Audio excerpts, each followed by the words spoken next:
உண்ணும் சோறு பருகு நீர் தின்னும் வெத்தலையும் எல்லாம் கண்ணன் எம்பெருமான் என்னென்னே கண்கள் நீர் மல்கி மண்ணிருள் அவஞ்சீர் வளம் மிக்க அவனூர் வினவி திண்ணம் என் இளமான் புகுமூர் திருக்கோளூரே.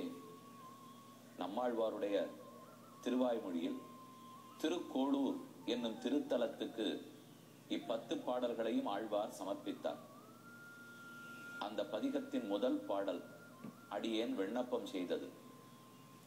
ஆழ்வார் பிறந்த நாள் தொடங்கி உண்டறியார் உறக்கம் பேணார் கங்குலும் பகலும் கண்துயில் அறியார் உண்ணும் நாள் இல்லை உறக்கமும் தானில்லை. பெருமானையே நினைத்துக் கொண்டிருந்தபடியால் ஆழ்வார் தூங்குவதும் இல்லை, ஆழ்வார் உண்ணுவதும் இல்லை. உண்டாலன்னோ மேற்கொண்டு மலமூத்திரங்களை கழிக்க அப்ப உலக இயல்பு அனைத்திலிருந்து மாறியிருந்தவர் நம்மாழ்வார். தூங்குவதே இல்லை, உண்ணுவதே இல்லை, இயற்கை உபாதைகளே இல்லை, அழுகையே இல்லை, உலக இயல்பிலிருந்து மாறி இருந்தவர். ஆழ்வார் திருநகரில் அவதரித்த நம்மாழ்வார் ஆழ்வார்களிலே தலைவர். அவருக்கு தான் மாறன் மாறன் இயல்பிலிருந்து மாறி இருந்தவர்னு பெயர். அப்ப ஆழ்வார் சாப்பிடவே மாட்டாரா? பசிக்குமே. தண்ணீர் குடிக்க மாட்டாரா? தாகம் எடுக்குமே. வேற ஒண்ணும் சாப்பிட மாட்டாரா? புஷ்டியாகவே முடியாதே. கவலைப்பட வேண்டாம், அவரும் உண்டது உண்டு, குடித்தது உண்டு, அதே போல் வெற்றல பாக்கு போட்டதும் உண்டு. ஆனால் இவருக்கு இவை அத்தனையும் அல்ல. அவர் சோற்றை உண்டதில்லை, தண்ணீரை குடித்ததில்லை, வெத்திலையை விழுங்கியதில்லை. இந்த மூணுத்துக்கும் பேர் உண்டு. தாரகம், போஷகம், போக்யம். தாரகம்னால் வாழ்முதல். நம்ம வாழணும்னாலே இது இருந்தா தான், தண்ணீர் குடித்தா தான் வாழ முடியும். அத வாழ்முதல்ங்கிறார்கள். அடுத்து வளர்முதல். சோறு உண்டாத்தானே உடம்பு வளரும், அது வளர்முதல். வெத்தலை பாக்கு போட்டுக்கிறோம், சந்தனம் பூசிக்கிறோம், பூச்சவடிக்கிறோம், புத்தாடை புனைகிறோம். இத போல என்னெல்லாம் லக்ஸுரின்னு சொல்லலையா? இதெல்லாம் இன்றியமையாதவை இல்லை, அடிப்படை தேவைகள் இல்லை. ஆனா நம்ம வாழறோம்னு காட்டிக்கிறதுக்கு வெத்தலை பாக்கு போட்டுண்டு இதழ்கள் அந்த சவப்பு சாறு செரிய சிரிச்சோம்னா ஓஹோ சந்தோஷமா இருக்கா? நீங்க எந்த கல்யாணத்துக்கு போங்க, சாப்பிட்டு முடிச்ச உடனே வெத்தலை பாக்கு போட்டுண்டு அந்த சிரிச்ச வாயோட எல்லாரும் வலம் வந்துட்டு இருப்பா. வெத்தலை பாக்கு நல்லதும் செய்யும். நல்லது செய்யும்னா ஜீரணத்துக்கு அது மிகவும் உதவும். அதே சமயத்தில் அதை அதிகமா போட்டுண்டோன்னு வச்சுங்கோ, நாக்கு தடித்து போகும். நாக்கு தடிச்சுட்டால் சொற்கள் அத்தனையும் குளற ஆரம்பிக்கும், உச்சரிப்பு சரியாக வராது. மேலும் எதுவா இருந்தாலும் லாகிரி வஸ்து, எதுவா இருந்தாலும் ஓஹோங்கிற ஆனந்தத்தை பெருமானை தவிர மற்ற பேர் அனுபவிக்க கூடாது. பெருமான ஆனந்தமா அனுபவிக்கலாமே தவிர மற்றபடி இந்த வஸ்துக்கள்லாம் ரொம்ப சாப்பிட சாப்பிட ஒரு மந்தத்தன்மை வந்துடும். நமக்கே ஏதோ மெதக்கராப்பல் ஒரு எண்ணம் வந்துடும். அது கூடாதுன்னா அதை போல இருக்கிறது தவிர்க்கப்பட வேண்டும். ஆனால் தாம்பூலம் வச்சு கொடுக்கிறது மங்களகரமான காரியம். அதை பெற்றுக்கொள்வதும் போட்டுக்கொள்வதும் ஏற்றது. எதையுமே அளவோட செய்ய வேணுங்கிறது தான் முக்கியம். அப்ப சோறு உண்கிறோம், வளர் முதல். தண்ணீர் குடிக்கிறோம், வாழ் முதல். வெத்தலை பாக்கு போட்டுக்கிறோம், மகிழ் முதல். நாம மகிழ்ச்சியா இருக்கோங்கிறது அதுதானே வெளிப்படுத்துறது.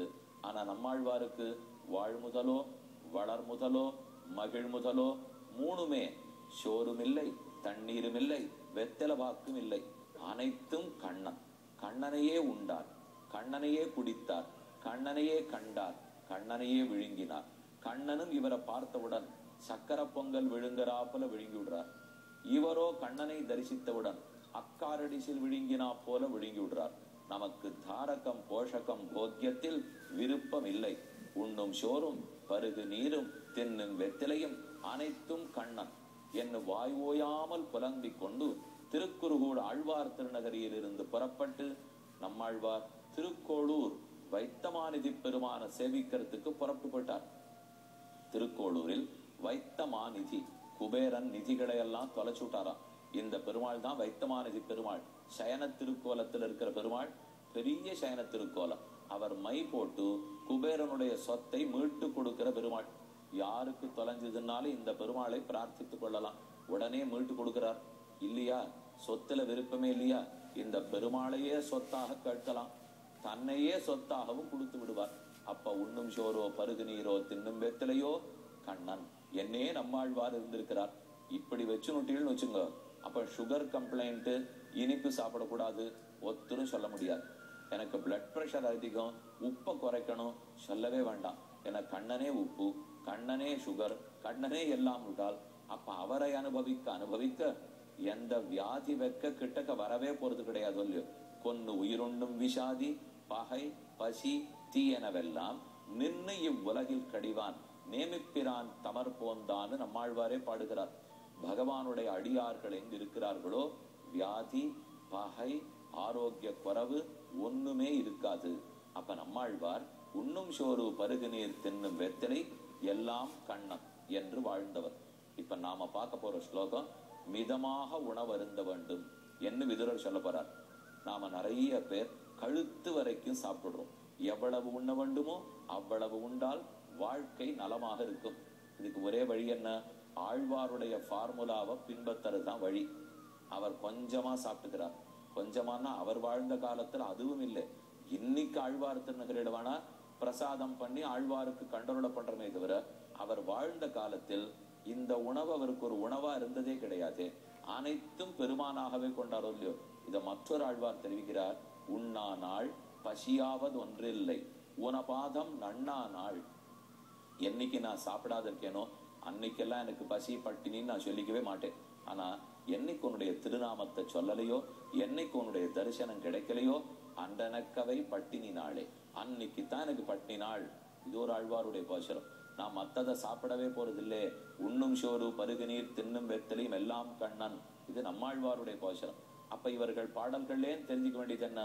ஒரு பக்கம் பெருமானையே உணவாக கொள்ள வேண்டும். அதுதான் வாழ்க்கைக்கு ஆதாரம், அதுதான் வளர்ச்சிக்கு ஆதாரம், அதுதான் மகிழ்வதற்கும் தேவை. அதே சமயத்தில் வாழ்க்கையை வாழ்ந்தாகணுமே, இந்த உடலும் இருந்தாகணுமே. அதற்காக ஏதோ கொஞ்சம் உண்டு கொள்ள வேண்டும். நிறைய சாப்பிட வேண்டியதில்லை. அதுக்கு பதில் தான் பெருமான சாப்பிட போறோம். அவரை அனுபவிக்க அனுபவிக்க சாப்பிட்ட ஆனந்தம் கிடைச்சிட போறது. நாக்குக்கு நாமங்களை சொல்ல ருச்சி கிடைத்து விட போகிறது. இந்த பாட்டு உங்க எல்லாருக்கும் தெரியுமே.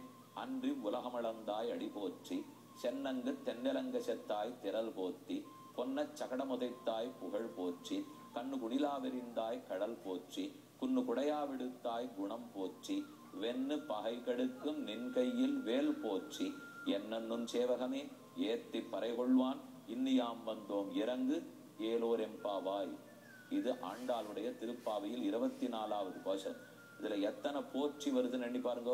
அடி போற்றி, அன்றி உலகமளந்தாய் அடி போற்றி, திரள் போற்றி, சென்னங்கு தென்னலங்க செத்தாய் திரள் போற்றி, கடல் போற்றி, பொன்ன சகடமுதைத்தாய் கடல் போற்றி, கண்ணுக்கு பொன்ன சகடமுதைத்தாய் புகழ் போற்றி.